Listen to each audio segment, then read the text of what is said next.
12월 30일 금요일 새벽 기도회를 시작하겠습니다. 사도신경을 고백하시고 찬송가 575장을 부르신 후에 하나님의 말씀을 함께 나누겠습니다. 오늘 하나님께서 저희에게 주신 말씀은 전도서 11장 1절부터 10절까지의 말씀입니다.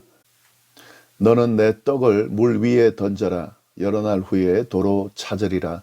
7에게나 8에게 나누어 줄지어다.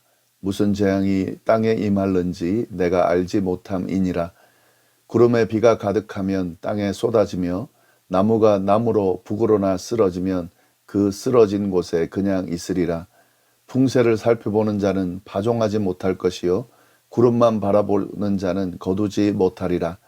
바람의 길이 어떠함과 아이 벤 자의 태에서 뼈가 어떻게 자라는지를 내가 알지 못함 같이 만사를 성취하시는 하나님의 일을 내가 알지 못하느니라. 너는 아침에 씨를 뿌리고 저녁에도 손을 놓지 말라. 이것이 잘 될는지 저것이 잘 될는지 혹 둘이 다 잘 될는지 알지 못함이니라. 빛은 실로 아름다운 것이라. 눈으로 해를 보는 것이 즐거운 일이로다. 사람이 여러 해를 살면 항상 즐거워할지로다. 그러나 캄캄한 날들이 많으리니 그 날들을 생각할지로다. 다가올 일은 다 헛되도다. 청년이여 내 어린 때를 즐거워하며 내 청년의 날들을 마음에 기뻐하여 마음에 원하는 길들과 내 눈으로 보는 대로 행하라. 그러나 하나님이 이 모든 일로 말미암아 너를 심판하실 줄 알라. 그런즉 근심이 내 마음에서 떠나게 하며 악이 내 몸에서 물러가게 하라. 어릴 때와 검은 머리의 시절이 다 헛되니라. 아멘. 오늘은 전도서 11장 말씀을 함께 나누도록 하겠습니다. 전도서 11장은 미래의 불확실성을 언급하면서 미래가 불확실한 우리의 인생을 어떻게 지혜롭게 살아야 하는지에 대해서 교훈하고 있습니다. 그 내용을 함께 보도록 하겠습니다. 전도자는 불확실한 미래에 대해서 교훈합니다. 5절 말씀입니다. 바람의 길이 어떠함과 아이 벤 자의 태에서 뼈가 어떻게 자라는지를 내가 알지 못함 같이 만사를 성취하시는 하나님의 일을 내가 알지 못하느니라. 인생에서 불확실한 것 3가지를 언급하고 있습니다. 우리는 바람의 길을 모릅니다.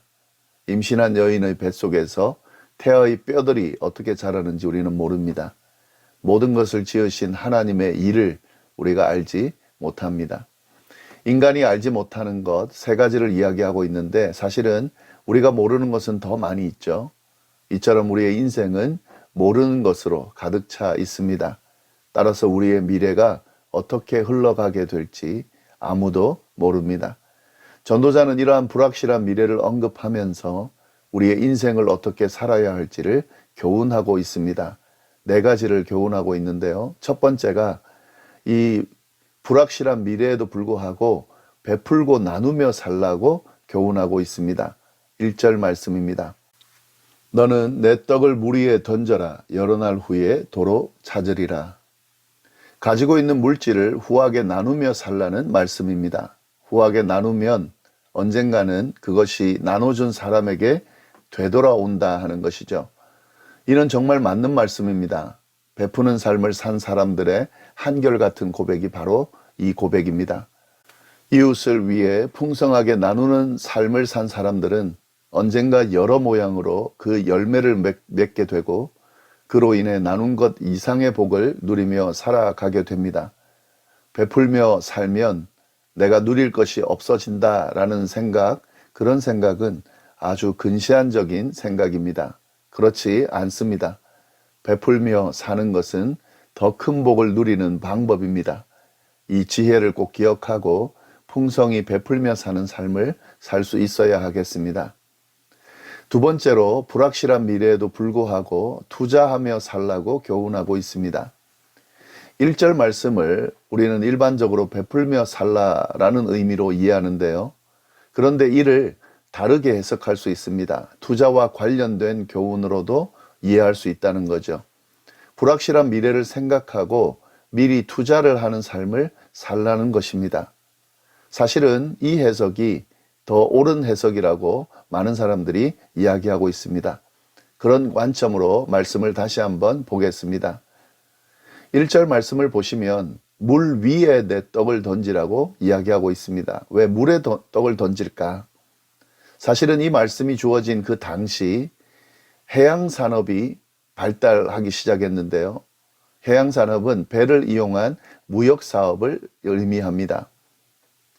이런 무역사업이 정말 점점 발달하고 있고 이런 무역사업에 사람들이 많은 관심을 가지고 있을 때였습니다.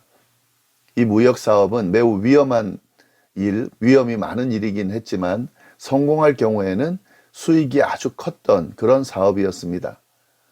이를 생각하면서 1절 말씀을 보면 비록 위험이 많은 투자이지만 무역사업, 배를 이용한 무역사업에 투자하라 하는 말씀으로 이해할 수 있겠습니다. 그래서 불확실한 미래를 위해서 투자를 하라는 거죠. 비록 위험이 있더라도 투자하는 것이 필요하다 하는 말씀입니다. 이런 이해를 가지고 2절 말씀을 보겠습니다. 7에게나 8에게 나누어 줄지어다. 무슨 재앙이 땅에 임할는지 내가 알지 못함이니라. 이런 투자라는 말씀으로 보면은요, 이 말씀은 한 군데 투자하지 말고 분산 투자라는 교훈으로 볼 수가 있습니다. 여러 군데 나눠서 투자하는 이유, 그 이유는 아주 간단하죠. 투자한 곳에 어떤 재앙이 갑자기 임하게 될는지 모르기 때문에 그렇습니다. 한 군데 투자하지 말고 분산 투자라는 교훈으로 볼 수 있는데요. 미래가 항상 불확실하고 언젠가 재앙이 일어나기 때문에 분산해서 투자하라 하는 의미인 거죠. 3절 말씀도 보겠습니다. 구름에 비가 가득하면 땅에 쏟아지며 나무가 나무로나 북으로나 쓰러지면 그 쓰러진 곳에 그냥 있으리라. 재난의 불가피성을 말하는 거죠. 물이 구름에 가득 차는 바로 그때에 비가 내리듯이 때가 되면 재난이 임하게 된다는 거죠. 무엇이 발생하듯 결국 그 재난은 일어나게 된다는 거예요. 따라서 투자를 할 때에 이런 재난이 일어날 것을 생각하면서 투자해라 하는 의미인 거죠. 4절 말씀 또 보시면은요, 풍세를 살펴보는 자는 파종하지 못할 것이요 구름만 바라보는 자는 거두지 못하리라. 폭풍을 염려해서 파종하지 못하는 자는 결국 어떤 결실도 맺지 못할 것이라는 거죠. 농부가 내일 비가 오지 않을까, 내일 눈이 오지 않을까 라는 염려 때문에 아무 일도 하지 않으면 아무것도 수확하지 못한다는 거죠. 그러니 재앙이 일어나더라도 해야 될 것은 해야 한다 하는 말씀입니다. 여기서 투자라는 말을 그냥 돈을 투자하는 것으로만 이해하면 안 되겠죠. 우리의 삶에 투자할 것은 여러 가지가 있죠. 투기를 말하는 게 아닙니다. 적절하게 지혜롭게 미래를 예측하면서 그렇게 오늘을 잘 준비하는 것이 아주 중요하다는 말씀을 하고 있는 거죠. 세 번째로 불확실한 미래에도 불구하고 전도자는 성실하게 일하며 살라고 교훈하고 있습니다. 6절 말씀인데요. 너는 아침에 씨를 뿌리고 저녁에도 손을 놓지 말라. 이것이 잘 될는지 저것이 잘 될는지 혹 둘이 다 잘 될는지 알지 못함이니라. 전도자는 아침 저녁으로 열심히 살라고 교훈하고 있습니다. 이것은 정말 중요한 교훈인데요. 미래가 불확실하기 때문에 되는 대로 살자, 막 살자 이렇게 생각하는 사람이 있을 수 있습니다. 그러나 그것은 올바른 자세가 아닙니다. 도리어 미래가 어떻게 될지 모르기 때문에 열심히 살아야 하는 거죠. 열심히 일하면 분명히 그에 따른 열매가 주어집니다. 미래가 불확실하더라도 그 열매는 반드시 주어집니다. 확실한 것입니다. 그렇기 때문에 열심히 사는 거죠. 아침 저녁으로 주어진 삶을 열심히 살아가는 거죠. 그것이 바로 불확실한 미래를 준비하는 방법이라는 거죠. 우리가 이 사실을 잊지 말아야 하겠습니다. 그리고 마지막으로 네 번째로 전도자는 주어진 삶을 최대한 즐기며 살라고 권면합니다. 7절 말씀입니다. 빛은 실로 아름다운 것이라 눈으로 해를 보는 것이 즐거운 일이로다. 우리에게 주어진 삶은 아주 아름답고 달콤한 것이라는 거죠. 따라서 이 아름답고 달콤한 삶을 즐기면서 살 수 있어야 한다는 거죠. 8절 말씀도 보겠습니다. 사람이 여러 해를 살면 항상 즐거워할지로다. 그러나 캄캄한 날들이 많으리니 그 날들을 생각할지로다. 다가올 일은 다 헛되도다. 하나님께서 주신 날들이 짧든지 길든지 즐길 수 있어야 된다는 거죠. 왜냐하면 어두운 날들이 반드시 오기 때문에 그렇습니다. 어두운 날들에는 죽음도 포함되는데 그 날들이 오기 전에 주어진 날들을 즐길 수 있어야 된다라고 전도자는 권면하는 거죠. 전도자는 특히 젊은이들에게 삶을 즐기라고 교훈하고 있습니다. 9절 말씀입니다. 청년이여 내 어린 때를 즐거워하며 내 청년의 날들을 마음에 기뻐하며 마음에 원하는 길들과 내 눈이 보는 대로 행하라. 그러나 하나님이 이 모든 일로 말미암아 너를 심판하실 줄을 알아라.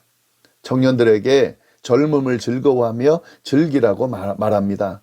내 마음이 가는 대로 내 눈에 보이는 대로 따라가면서 행하라고 이야기를 하고 있는 거죠. 주어진 삶이 또 이 젊음이 무한하지 않거든요. 유한하거든요. 그렇기 때문에 그것을 귀하게 생각하고 즐기라는 거죠.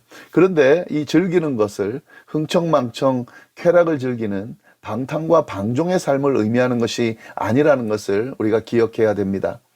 청년의 때를 즐기는 것은 중요하지만 그 즐기는 것은 아주 자연스럽고 당연한 모습이지만 또 우리에게 주어진 날들이 청년에게 주어진 날들이 제한적이니 주어진 삶을 즐겨야 되지만 그 즐김이라는 것은 그 주어진 삶을 귀하게 여기고 감사하면서 즐기라는 것을 의미하는 거죠.